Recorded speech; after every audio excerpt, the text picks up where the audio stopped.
एन्टिबायोटिक्सको मनपर्ने प्रयोग बढ्दै गएको छ। कुनै पनि औषधि पसलमा खुलेआम एन्टिबायोटिक्स भेटाउने गरेका कारण यसको प्रयोगले शरीरमा दीर्घकालीन असर पुर्याउने खतरा बढेको प्रति चिकित्सकहरूले जोड दिएका छन्। विश्व प्रतिजैविक प्रतिरोध सचेतना सप्ताहको अवसरमा जनस्वास्थ्य प्रयोगशाला मध्य प्रदेशद्वारा आयोजित एक कार्यक्रममा सहज रूपमा पाउने भएकाले जताभावी एन्टिबायोटिकको सेवनले मान्छेहरूमा रोगबाट लड्ने क्षमताको ह्रास हुनुका साथै स्वास्थ्य क्षेत्रका लागि गम्भीर चुनौती थपिने गरेको विज्ञहरू बताउँछन्। एन्टिबायोटिक्सको जताभावी प्रयोग कम गर्न औषधि पसलले र चिकित्सकहरूलाई समेत गम्भीर हुनुपर्नेमा कुरामा स्वास्थ्य निर्देशनालय मध्य प्रदेशका निर्देशक डाक्टर राजीव झाले जोड दिए। कार्यक्रममा जनस्वास्थ्य प्रयोगशालाका प्रमुख डाक्टर श्रवण मिश्रले कुनै पनि बिरामीमा औषधि पसल वा चिकित्सकले लेखेको एन्टिबायोटिक औषधि कल्चर जाँच बिना नखानु सुझाव दिए। त्यही वजह से की होइ छै जे स्पेशली गांव घर में चाहे चिकित्सा पेशा कर्मी सब हो, चाहे जैसे विशेष करके क्वैक सब फायदा हुआ के लिए जैसे महंगा एंटीबायोटिक महंगा इंजेक्शन सब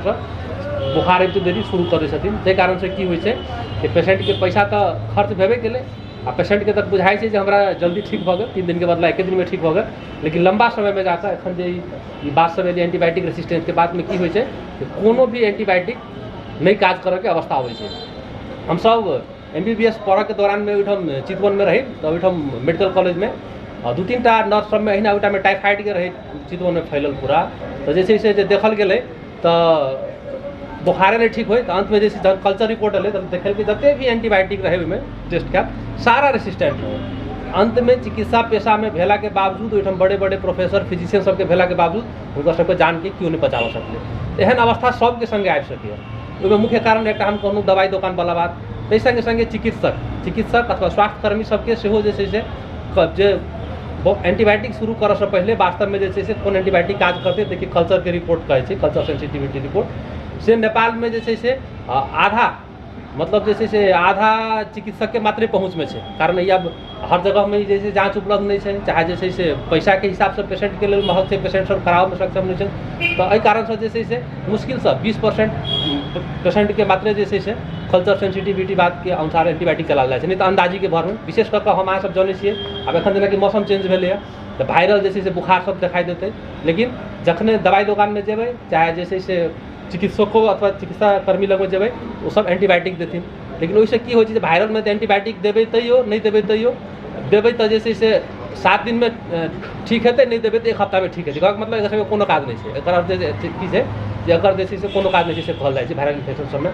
ताहि संग संगे विशेष कऽ जैसे से एखन ई कृषि में जो यूज भऽ रहल छै, संगे संगे जैसे से पोल्ट्री व्यवसाय सब में यूज भऽ रहल छै, वो सब भी समग्र में जो एंटीबायोटिक सब जैसे से समग्र में आखिर ओकर उपभोग तो जैसे से आदमी करे छै, चाहे कृषि के प्रोडक्ट है चाहे पोल्ट्री के प्रोडक्ट है, तो वो लगाए सबके भी जैसे से एंटीबायोटिक रेसिस्टेंट के समस्या भयावह बना रहा है। ताहि दुआरे एकदम में जैसे से एकदम गंभीर भऽ में लगनाइ जरूरी है।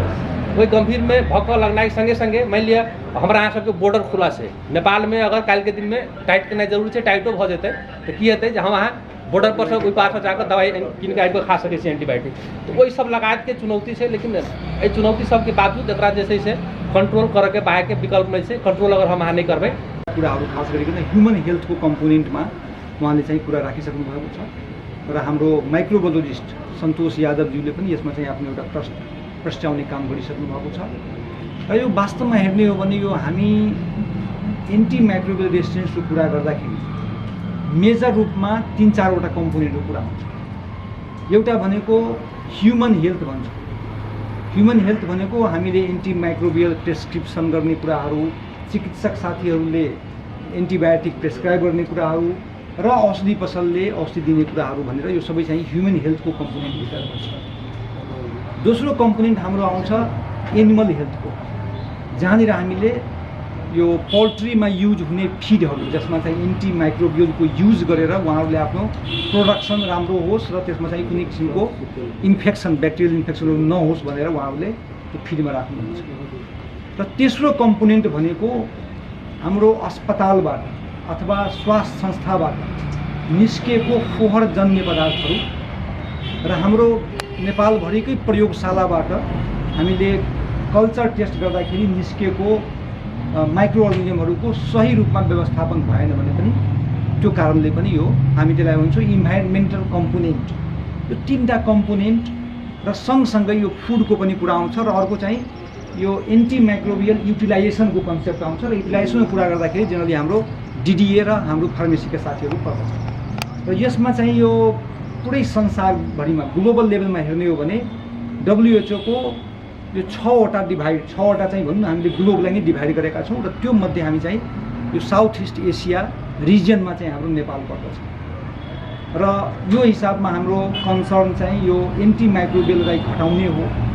अब यो घटाउन कसरी सकिन्छ भन्दाखेरि यो घटाउनेको प्रमुख यसको दायित्व कहाँनिर आउँछ भन्दाखेरि एन्टिबायोटिक प्रेस्क्राइब गर्नुभन्दा अगाडि कल्चर एन्ड सेन्सिटिभिटी त्यो ब्याक्टेरियाको चाहिँ कल्चर गर्ने र त्यो ब्याक्टेरिया हाम्रो प्रयोगशालामा निकालिसके पछाडि कुन औषधिले मर्छ, कुन औषधिले चाहिँ यो काम गर्छ, कुन औषधिले चाहिँ यो रोगमा चाहिँ काम गर्दैन, त्यसको लागि हामी भन्छौँ एन्टिबायोटिक सेन्सिटिभिटी प्याटर्न, जुन चाहिँ प्रयोगशालामा चाहिँ उपलब्ध छ र हाम्रो जनस्वास्थ्य प्रयोगशाला मध्य प्रदेशको जनस्वास्थ्य प्रयोगशालामा उपलब्ध छ।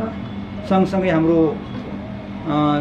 के अरे मधेस स्वास्थ्य विज्ञान प्रतिष्ठान, नारायणी अस्पताल र पूर्वको कुरा गर्ने हो भने हाम्रो गजेन्द्र नारायण अस्पताल, यो 3टा अस्पतालमा चाहिँ हाम्रो एन्टिबायोटिक सेन्सिटिभिटी प्याटर्नको कामहरू भइरहेको छ। म यहाँहरूलाई इक्जाम्पल दिउँ, हाम्रो निर्देशकज्यूले पनि भनिसक्नुभयो। म आफै सिङ्गापुर जाँदाखेरि मलाई सोर थ्रोट भएको थियो, मेरो कफ पनि आइरहेको थियो, प्रोडक्टिभ कफ थियो, अनि त्यहाँको डाक्टर साहबले पनि मलाई एन्टिबायोटिक पनि लेखिदिनु भयो। त्यही पनि मैले चाहिँ त्यो औषधि चाहिँ त्यहाँ पसलमा जाँदाखेरि मैले पाइनँ, किनभने त्यहाँनिर एन्टिबायोटिक प्रयोग गर्नको लागि त्यो व्यक्ति सङ्क्रामक रोग अस्पतालमा भर्ना भएको हुनुपर्छ अनि मात्रै एन्टिबायोटिक खान पाउँछ। त्यो खालको रेगुलेसन छ र त्यो खालको रेगुलेसन नेपालमा नभएर पनि यो चाहिँ एन्टिबायोटिक रेजिस्टेन्सहरू खास गरिकन होल नेपालमा बढ्दै गएको छ र खास हाम्रो मध्य प्रदेशमा इभन त्योभन्दा पनि बढीको सिचुएसनमा छ।